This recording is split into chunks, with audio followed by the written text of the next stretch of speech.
Welcome back, everybody.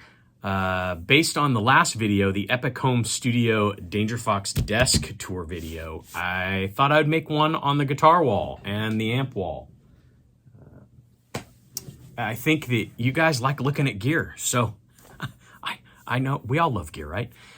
Anyways, lots of years collecting that stuff. By no means did it happen in 2 or 3 years, and I definitely don't want this to come off as braggy, so that is not my intent.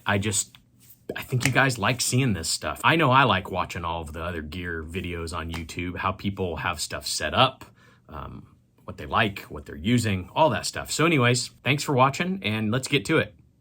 All right, since you guys geeked out so hard on that Epic Home Studio Dangerfox desk video, I figured I will give you the guitar wall now. So for reference, there's the desk that I sit at. And here is guitar land.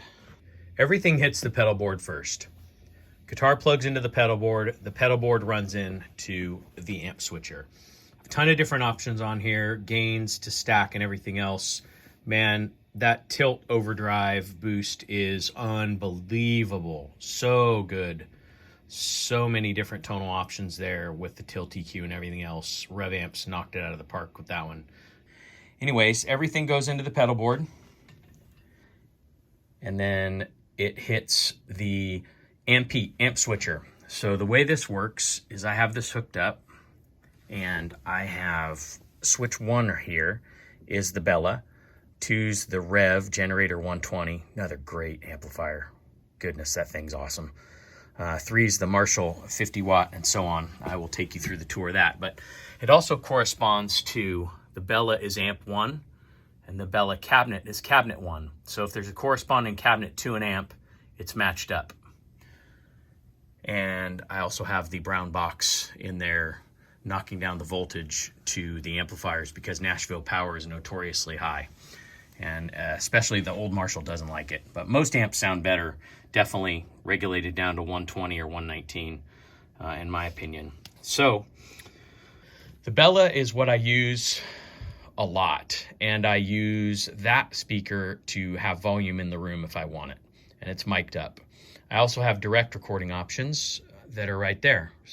UA aux, some SUR reactive loads for using IRs in the box, and some attenuators to knock down volume to not only the Bella in the room, but other cabinets, other places. A 4x10 Victor cabinet with Celestian Golds, and a 1979 Marshall 4x12 with original Marshall branded 65s.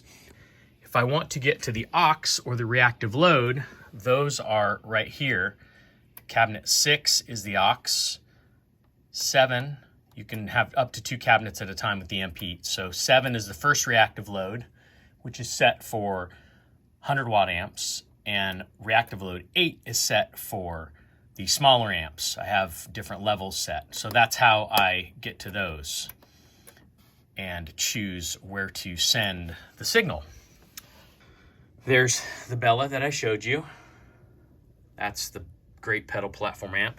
Here's the Rev Generator 120. And I leave these amps set pretty much how they are. I will use pedals to alter their tone.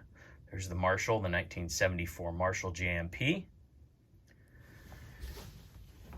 Here is the SUR SL68 with all the switches, the extra switches, before they actually came out with the Mark II. Here's a SUR Badger 30.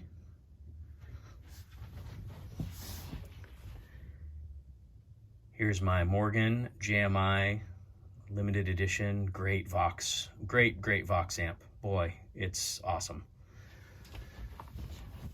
The original Eddie Van Halen 5153 without the concentric pots. I love this amp, it really sounds great. And then y'all remember, if you grew up in the 80s, you remember the GK 250ml. Man, what a great little amp. Smoking. There's the overview of the guitars coming back down the wall. Bunch of acoustics, couple 80s guitars. Spy the Kramer Ripley stereo guitar in there. A baritone, some hollow bodies, Dan Electros, Jazzmaster, different tellies. I have a lot of tellies, classic T, Sirs, a Junior, a couple Les Pauls. One of them is a Sir. Auda is how you would actually pronounce it. It's named after his wife, but everybody says Aura or Ara.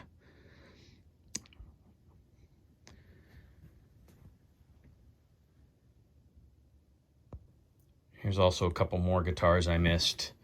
A couple more Sirs. A great humbucker guitar.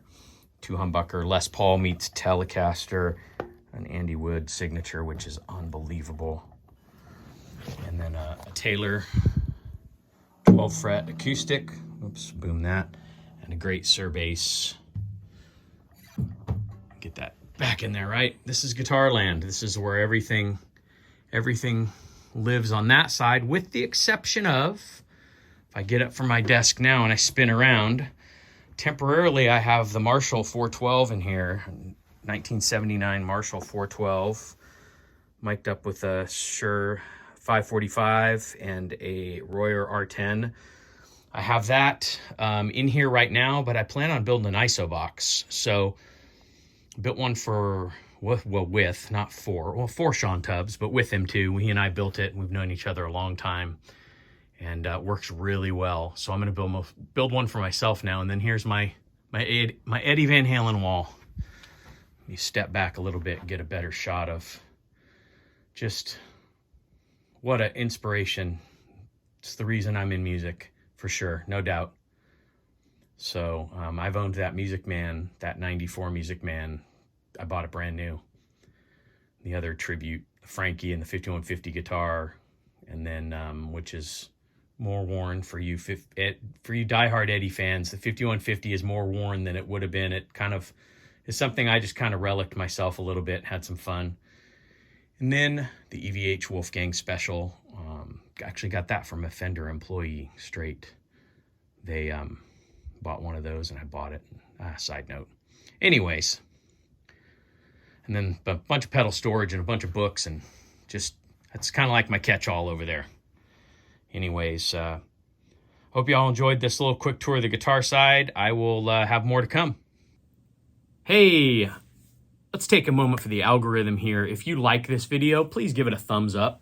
Either thumb, no thumbs down. Let's keep YouTube positive and, just, I don't know, encourage everybody. And if you also like the videos on this channel, please subscribe. 96%, I think, of the viewers are not subscribed. So if you take a moment, subscribe, I really appreciate it. Anyways, enough yammering on by me. Back to the video. Whoa.